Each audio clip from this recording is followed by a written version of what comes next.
नमस्कार दोस्तों, तो कहानी की दुनिया में आपका एक बार फिर से स्वागत है। एक छोटी सी और शिक्षाप्रद कहानी लेकर हम आपके सामने प्रस्तुत हुए हैं। अगर पसंद आए तो प्लीज लाइक करें। आपके एक लाइक से काफी मोटिवेशन मिलता है, तो प्लीज लाइक जरूर करें।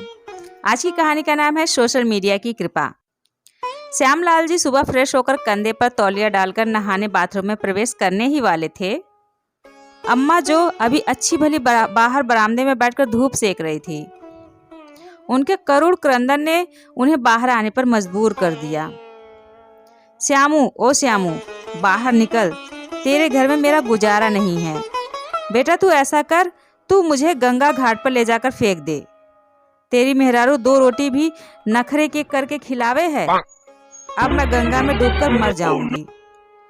उनकी चीखने की आवाज सुनकर बहू गीता भी रसोई से बाहर निकलकर सिर झुकाकर खड़ी हो गई। श्यामलाल जी अम्मा के निकट पड़ी लकड़ी की कुर्सी पर बैठ गए। तू तो गोबर गणेश है, और ये, इतना कहकर अम्मा पल्लू में अपना मुंह ठूसकर जोर जोर से रोने लगी। गीता, अब तुमने क्या कर दिया? जी हमने तो कुछ नहीं किया। देखो गीता, अम्मा को कुछ मत कहा करो। अगर तुम अम्मा को कुछ बोली तो हमसे बुरा कोई नहीं होगा। हालांकि वो जानते हैं कि अम्मा कैसी है, हर दूसरे दिन कोई ना कोई बखेड़ा खड़ा कर देती है। बेचारी गीता मुंह पर टेप चिपकाकर हर दिन बिना बात के माफी मांगकर बात खत्म कर देती है। अच्छा अम्मा, अब मैं नहा लूं? ऑफिस के लिए देर हो रही है। हाँ जा, अपना काम कर। शाम को लौटते हुए जगन से कचौड़ी ले आना। अम्मा के चेहरे पर विजयी मुस्कान थी। श्यामलाल जी हमेशा की तरह ऑफिस लेट पहुंचे। बड़े साहब बुला रहे हैं, चपरासी बोला। साहब ने श्यामलाल जी को दुनिया भर की खरी खोटी सुनाई। तुम्हारी वजह से ऑफिस का माहौल खराब हो रहा है। यहाँ सब टाइम पर आते हैं, एक तुम हो जो आज तक कभी टाइम पर नहीं आए। अगर ऐसा ही चलता रहा तो मैं तुम्हारा ट्रांसफर कर दूंगा। श्यामलाल जी वापस आकर मायूस होकर बैठ गए। उन्हें लगा कि ऑफिस में हर कोई उन पर हंस रहा है। लंच टाइम पर अब डिब्बा लेकर कैंटीन की तरफ बढ़ गए। सारे सहकर्मी एक जगह पर बैठकर लंच कर रहे थे और उन्हें देखकर कानाफूसी कर रहे थे। इतने में नवीन ने अपना फोन निकाला और उनके पास चला आया। दांत फाड़कर बोला, पाठक सर, आज तो आप सोशल मीडिया। उन्होंने उसके फोन पर वीडियो देखा तो उनके होश उड़ गए। आज सुबह का वीडियो, वो तौलिया कंधे पर डाले कच्चा बनियान में खड़े हैं और अम्मा रो चिल्ला रही हैं। वीडियो का कैप्शन था, बेचारी बुढ़िया माँ, ईश्वर ऐसी औलाद किसी को ना दे। हे भगवान, ये वीडियो कौन बनाया? जरूर पड़ोस वाले मंटू की करतूत होगी। सुबह सुबह सांप की तरह हमारे आंगन में झांक रहा था। पाठक सर, आप तो हीरो बन गए, नवीन ने मजाक उड़ाते हुए कहा।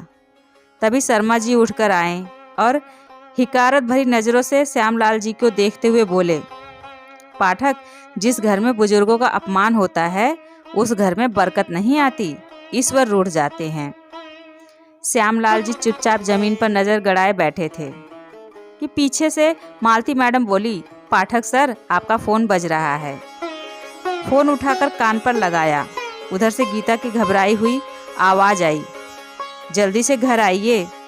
घर के बाहर मीडिया वाले खड़े हैं और एक वैन भी आई है, काफी लोग जमा हैं। श्यामलाल जी आनन फानन में घर की ओर दौड़ पड़े।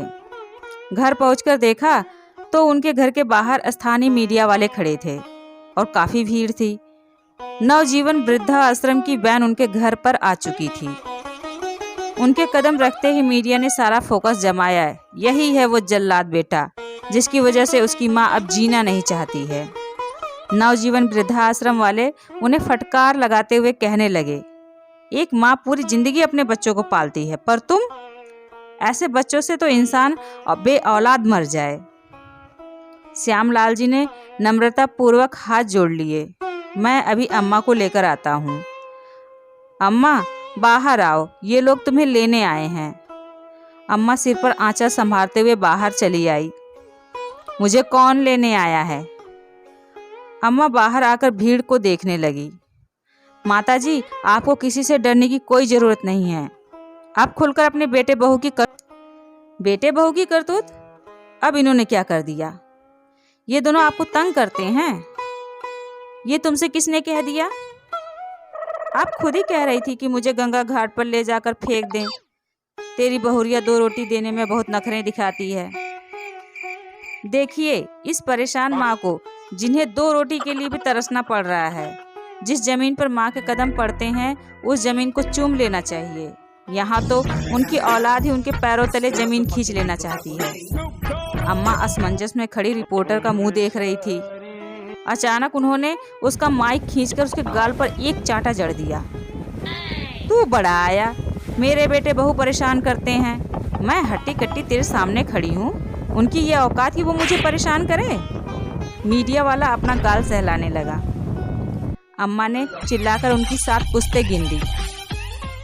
तभी श्यामलाल जी आगे आए और मुस्कुराते हुए कहने लगे, और कुछ पूछना है आप लोगों को? दरअसल अम्मा की उम्र को देखते हुए हम उन्हें चटपटा तीखा खाने से मना करते हैं, इसलिए अम्मा नाराज हो जाती हैं और हमें कोसती हैं। सुबह अम्मा आलू का पराठा खाना चाहती थी, बहू ने मना कर दिया तो अम्मा नाराज हो गई। डॉक्टर ने बीपी की वजह से नमक और तला हुआ खाने को मना किया है। वो नवजीवन वृद्धाश्रम वालों की तरफ मुड़े और बोले, आप भी कुछ पूछ लीजिए अम्मा से। श्यामू अंदर से झाड़ू ला कर दे, इनसे तो मैं झाड़ू से पूछताछ करती हूँ। खामखा मेरे बेटे बहू को बदनाम कर रहे हैं, और ये मोहल्ले वाले 1 नंबर के घाघ हमारे घर पर आंखें गड़ाए। तुम्हें इंटरव्यू चाहिए तो इस करमजले मंटू का ले। अम्मा ने कॉलर पकड़कर मंटू को उनके आगे ढकेल दिया। परसों इसने नशे में अपने बाप को धक्का देकर उसका हाथ तोड़ दिया। किस किस की कुंडली खोलूं, जल्दी बताओ। धीरे धीरे भीड़ छटने लगी। श्यामलाल जी मुस्कुरा रहे थे। अब पता नहीं कोई वीडियो बना रहा था या नहीं, क्योंकि सोशल मीडिया पर अधिकांश मामलों में सुख को नहीं दुख को कैश किया जाता है। तो आशा है ये छोटी सी कहानी आपको पसंद आई होगी। अगर पसंद आए तो प्लीज़ लाइक करें और हमारे चैनल को भी सब्सक्राइब कर लें।